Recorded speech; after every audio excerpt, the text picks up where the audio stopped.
From the station that's on your side, you're watching News 19 at 11. Good evening and thanks for joining us. I'm Kayla Bennett. JR and Andrea have the night off. A 27-year-old woman is recovering from surgery after police say she was hit by a car shortly before midnight near the intersection of Main and Taylor Streets. Columbia police are still investigating the hit and run, but one witness explains what she saw. I heard the sound, and next thing I know, she was in the air and then on the pavement, and the cars were gone. Katie Palmer says she and Kaylin Harris were walking down Main Street late Thursday night.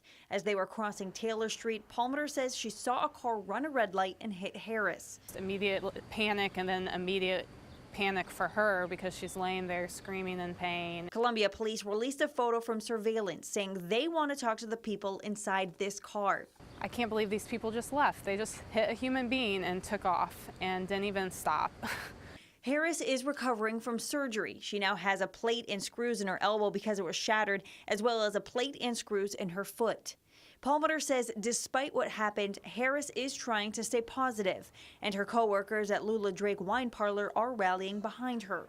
We've all banded together and just decided, how we're gonna move forward and keep her at the forefront of our thoughts and just try to make the best of a terrible situation.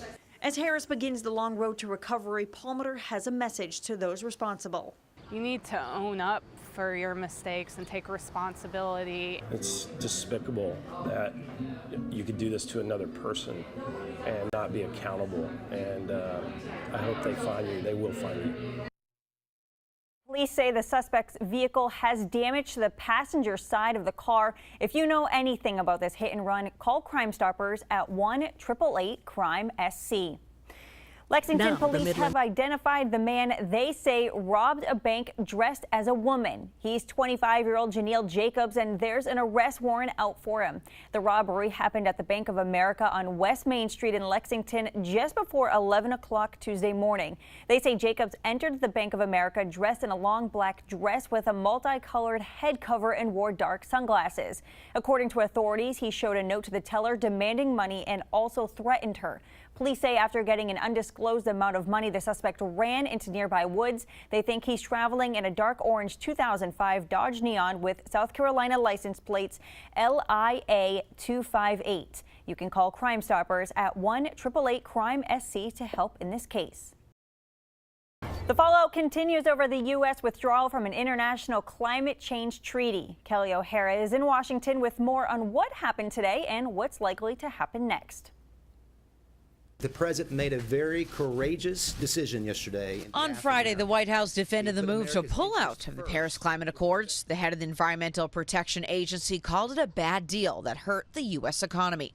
Scott Pruitt said Mr. Trump wants better terms. Exiting Paris does not mean disengagement. He indicated that he's going to either re-enter Paris or engage in a discussion around a new deal. Withdrawing from the treaty fulfilled one of the president's key campaign pledges. It also set off protests around the globe and left allies shaking their heads. I made clear to President Trump, as did other G7 leaders, we wanted the United States to remain within it. And efforts are underway to counter the White House's action this weekend. California Governor Jerry Brown will attend a clean energy conference in China. When Mr. Trump does something so outrageous to the science and to the reality of climate change, we can't stand idly by. This is serious stuff. Former New York City Mayor Michael Bloomberg is trying to convince local governments to voluntarily adhere to the accords. In the United States, emission levels are determined far more by cities, states, and businesses than they are by our federal government. All of this with the global warming. In the past, President Trump has called global warming a hoax. Today, the White House refused to say if the president still thinks it is, and if that's why he decided to pull the U.S. out of the Paris Agreement. Kelly O'Hara for CBS News, the White House. Formally exiting the treaty can't happen until 2019. It would take effect the next year on November 4th, the day after the 2020 presidential election. Meanwhile, several islands in the Pacific are commenting about how climate change would impact them. Daniel Bonds has more. News of the Trump administration's decision to pull out of the Paris Climate Accords has traveled quickly, making it all the way here to this island nation in the South Pacific. considered to be among the most vulnerable and likely among the first to feel the effects of climate change. Much of the nation of Kiribati is less than 6 feet above sea level, and some predictions indicate that oceans could rise enough to wipe out this entire country. Around 145 million people around the world live less than 3 feet above sea level. One woman there told them that she believes that the people in the little countries rely on the big countries and the big polluters to be the leaders in this field. She asked, where does this decision leave them? Daniel Bonds, News 19, WLTX.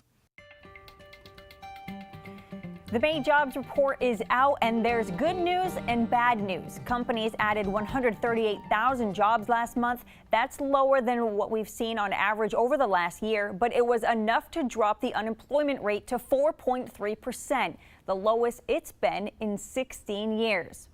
Tonight, SLED is investigating an inmate death at Lieber Correctional. The Department of Corrections say the inmate was found unresponsive in a single cell this afternoon. The coroner has been notified. The inmate's name and cause of death has not been released. Lieber is a maximum security prison located in Ridgeville in Dorchester County. South Carolina is also trying to raise awareness about the growing problem of human trafficking. The State Human Trafficking Task Force met today in West Columbia. Attorney General Alan Wilson says human trafficking is the fastest growing criminal enterprise. He wants a mandatory curriculum in our schools so every student gets taught about human trafficking and how to spot it. Meanwhile, a victim of human trafficking thinks shining a light on this issue could prevent more cases. When I sit in rooms like this, and I say to myself sometimes, wow, what if the awareness and what if it had been raised when I was 14 years old? What could have been prevented in my life? Obviously, the way you're going to talk to an elementary student is going to be different than you talk to a high school student. But a lot of the victims, and unfortunately even some of the traffickers, come out of the school systems in South Carolina. The South Carolina Coalition Against Domestic Violence and Sexual Assault is a part of that task force. One of their concerns is that victims can sometimes get lost in the legal system when they're arrested for prostitution that they were forced into. South Carolina is at a critical level for foster homes around the state. That's because more than 4,200 children are in the foster care system. However, there are programs to help adults interested in becoming foster parents. News 19's Lauren Thomas has the details. And I didn't know the need was so big until I got in it myself. South Carolina is in critical need for foster parents. We have over 4,000 children in the foster care system. That number doubled from last year, where a little over 2,600 children needed a good home. Shawnee Scott is a family development manager for South Carolina Mentor. They work alongside the Department of Social Services to help pair children with foster families. That gives them an opportunity at a better life. You know, that child had no choice in the hand they were dealt. But if someone can come in and make a difference in your life, then I think that's very important. One of those difference makers is Curtis Bates. Adults can become foster parents at the age of 21. Shocking for most, but familiar for Bates. So when I was 11, my mom decided she was going to do foster care. So it didn't come as a surprise when he became a licensed foster parent through the South Carolina Mentor Program on his 26th birthday. 3 years later, he's still helping kids in need. I'm an educator as well, so I'm an educator that goes above and beyond. Bates' current foster son is 9 years old. However, his first foster child was a teenager, and training through the Mentor program helped prepare him for his arrival. Yeah, it was mind-blowing at first, and then when I got him in, it was like they left us at the house and we were just sitting there staring at each other. I was like, so what do you like to eat? Because that's the first thing, like, what do you want to eat? And I feel like you build trust. If I feed you, then you're going to trust me. It's that trust that can help a child feel safe after being taken from a difficult situation. I feel like we're all put on this earth to serve a purpose. I feel like if you aren't helping somebody, then you aren't really serving your purpose. In Columbia, Lauren Thomas, News 19, WLTX. The South Carolina Mentor Program is always looking for foster parents. If you know someone who is interested in the program, lead them to the link in this story on WLTX.com. There are 5 pillars of religion, and one of them is fasting during the month of Ramadan. Tonight, several folks learning about Islam in the 9th month of the Islamic calendar, also known as the holy month of Ramadan. Dr. Akif Aden spoke to a group of close to 100 people about his experiences as a Muslim during the Ramadan season. It's observed worldwide, and it's a time where Muslims fast from dawn until sunset. The event was put on by the Atlantic Institute and the Unitarian Universalist Congregation of Columbia, or UUCC. Officials say they're happy to host events like this because it promotes inclusion with other cultures. We do all kinds of things like this. Sometimes we call them community conversations, but any opportunity to reach out to the community and share anything that's different culturally or racially or anything of that type, because that's who Unitarians are. As is common with Ramadan, food is usually had after fasting for the day. Tonight's meeting also ended with a dinner. The main branch of the Richland County Library invited the public out to see the renovations being made. It was also a chance for the library to celebrate a recent award. The library was one of 5 libraries and museums this year to receive the 2017 National Medal for Museum and Library Service. Officials with the library say tonight's event was a culmination of all the hard work they put in to revamp the location. We've been working on branch renovations and new buildings for the past 2 years almost. We're about halfway through the bond referendum. And this is the 3rd floor of the main library that we have opened since we started renovations. We've got one more to go, the garden level, which will be the children's room again when it opens later this year. So every time we do this, the reaction of the public is just phenomenal. I just had a customer tell me, I can't even remember what it used to look like. It's so beautiful, and the gallery is just really lovely to walk through. So we're getting really great response.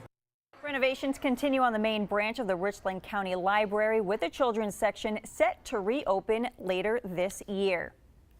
This weekend, you can find your inner cowboy or cowgirl at the 7th annual Blythewood Doco Rodeo. Today and tomorrow, people are competing at the Blythewood Community Park in several events, including bull riding and barrel racing. Professionals from all over will be competing for big prize money, as well as a shot to go to the international final. Well, it's something, you know, it's horses and bulls and great competitors with cowboys, and, you know, it's good family values. And our grand entry is patriotic, with a salute to the American flag and beautiful horses. And there will also be plenty of music, food, rides, and more. Gates open at 5:30 p.m. tomorrow. The rodeo starts at 7:30. Adults are $16 at the gate. Kids 6 to 12 are $8, and anyone 5 and under is free.